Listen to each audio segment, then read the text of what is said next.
kagalang-galang na senators at miyembro ng Blue Ribbon Committee, lalong-lalo po kay Senator Rodante Marcoleta. Diretso na. Number 15, sorry po. 16, paulit-ulit kaming ginamit ng mga nasa pwesto sa sistemang ito.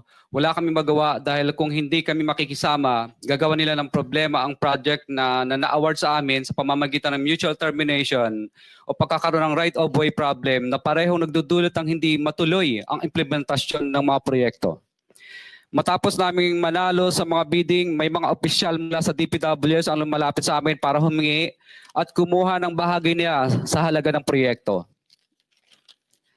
Ang hinihingi nilang porsyento ay hindi bababa sa 10% at umaabot pa sa 25% na naging kondisyon upang hindi maipit ang implementasyon ng kontrata. Ito ay binibigay namin sa kanila ng cash. Ang bawat transaksyon ay may karampatang voucher at ledger na nagsasaad ng mga araw at kung kailan nila ito natanggap. Ilan sa kanila ay sina Terence Calatrava, former Undersecretary of Office of the Presidential Assistant of the Visayas of the Philippines, Kong Roman Romulo of Pasig City, Kong Jojo Ang of Uswag Ilonggo Party List, Congressman Patrick Michael Vargas of Quezon City, Kong Juan Carlos Arjo Aitayde of Quezon City, Nicanor Nicky Briones of AGA Party List, Congressman Marcelino Marcy Teodoro of Marikina, Congressman Florida Robes of San Jose del Monte, Bulacan, Congressman Leandro Jesus Madroño of Romblon, Congressman Benjamin Benji Agarao Jr., Congressman Florencio Gabriel Bemnoel of Anwaray Party List, Kong Leo de Odit Ariela of Occidental Mindoro, Congressman Reynan Arrogancia of Quezon Province, Kong Marvin Rillo of Quezon City, Kong Teodoro Haresco of Aklan, Kong Antonieta Yudela of Zamboanga, Sibugay, Kong Dean Asisio of Caloocan, Kong Marivico Pilar of Quezon City. 21. Mayroon ding mga kinatawan ng ilang politiko na nakikipagtakbo sa amin upang manghingi ng porsyento kapalit ng mga porsyento ng mga proyekto. Ang mga porsyentong ito ay 25% ay ipinipilit sa amin bilang karaniwang kalakaran na wala akong kakainang tanggihan. Ilan sa kanila ay sina Regional Director Eduardo Virgilio of DPWS Region 5, Director Ramon Ariola III of Unit Management UPMO, District Engineer Henry Alcantara, DPWS Bulacan 1st, Undersecretary Robert Bernardo, District Engineer Aristotle Ramos of DPWS Metro 1st, Pasig City, District Engineer Manny Bulusan of DPWS North, Manila Deo, District Engineer Edgardo C. Pingol of DPWS Bulacan Subdeo, District Engineer Michael Rosaria of DPWS Quezon 2nd Deo. Karamihan sa mga kawani ng DPWS na nabanggit sa itaas ay paulit-ulit na binabanggit ang delivery ng pera ay para sa kaisaldi ko na dapat at least 25%. Si Kong Marvin Rillo naman ay ilang beses na binabanggit ang pangalan ni Speaker Martin Romualdez bilang kanyang malapit na kaibigan. 25.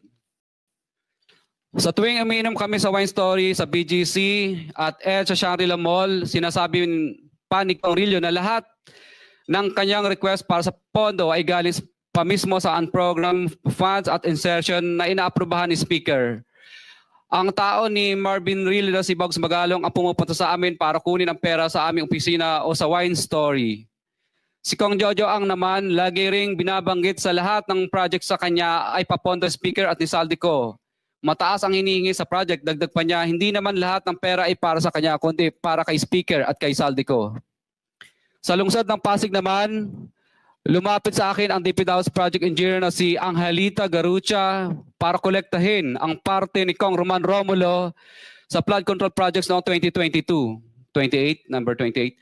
Pagdating ng 2025, si District Engineer Aristotle Ramos ang sumunod na nagpakilala na bagman ni Kong Roman Romulo kung saan 30% ang kanyang hiningi ay para kay Kong Roman Romulo.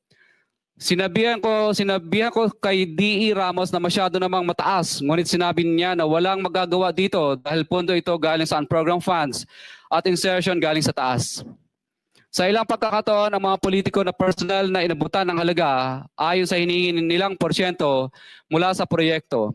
Ang pagbabayad na ito ay hindi naman kagustuhan kundi isang hakbang na ginawa namin dahil sa matinding panggigipit.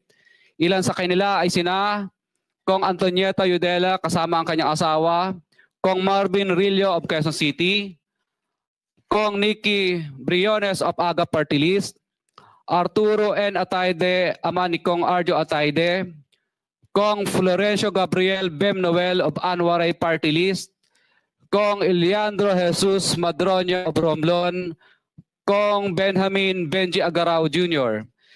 Bagamat naging matinding pagsubok ang kabawasan ng pondo na nakalaan sa proyekto, pilit at matapat naming sinusunod ang bawat espesifikasyon na nakasaad sa Program of Works na nakasaad sa proyekto ng DPWH.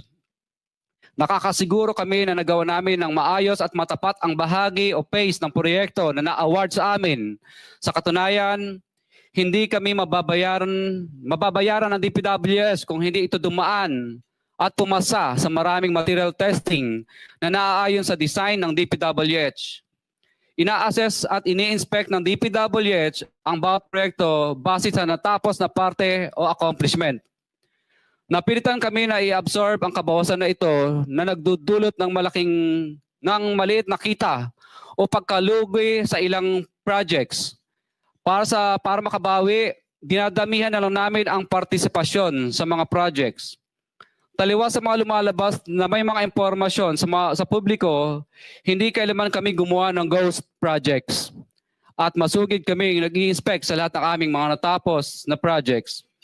Handa po kaming tumistigo ng walang pilit at kusang loob bilang state witness at sabihin ang lahat ng nangyayaring katiwalaan ng Kamara, DPWH at iba pang mga kawani ng gobyerno upang gawin ang tama.